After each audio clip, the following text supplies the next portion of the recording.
Okay, let's look at another question on the Chapter 1011 assignment.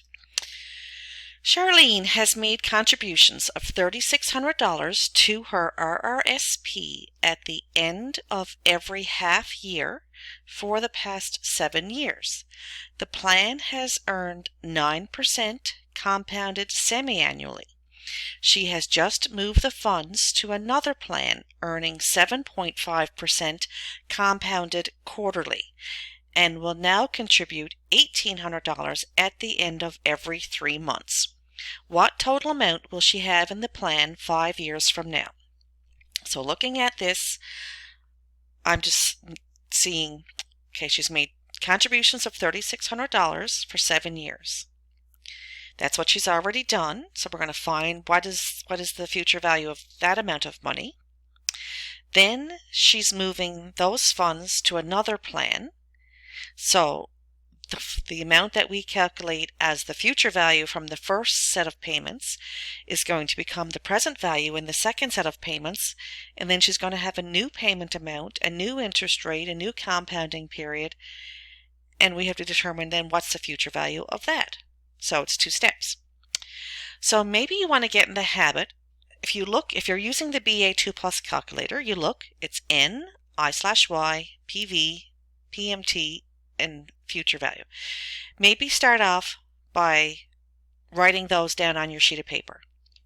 And after your interest, you're going to have payments and compoundings per year. So if you just jot that down, you know you're not missing anything. Then we can reread the question. She's made contributions of $3,600. So it's a contribution. It's money that's going out. She's paying that money into an RSP. So payment, negative $3,600. At the end of every half year. So she's paying that money at the end of every half year. It's a fancy way of saying twice per year. So payments per year equals 2. She's done that for the past 7 years. So that means N is going to be 7 years at 2 payments a year, so it's 14 payments. The plan has earned 9% compounded semi-annually. So interest per year 9, compounded semi-annually, so compoundings per year is 2. Okay, so now she's going to move the funds. So we need to find out the value of this first. So you're going to set your present value equal to 0. You have all the other numbers in, and you're going to compute your future value.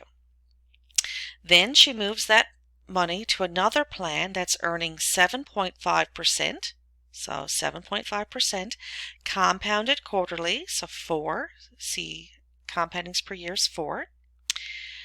She will now contribute $1,800, so negative $1,800 here is going to be your payment at the end of every 3 months. So payments per year are going to be 4. So all the values are there, but you have to remember now just to include this amount, because this amount is also going to be earning interest for that 5-year period. Oh yes, and the 5 years in.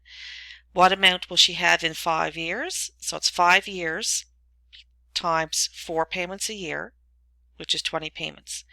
And then you just remember to take this amount and use that as your present value. And then you compute your future value to get your final answer. Again, you can use formulas, but you won't have time in an exam situation, so I recommend using your calculator.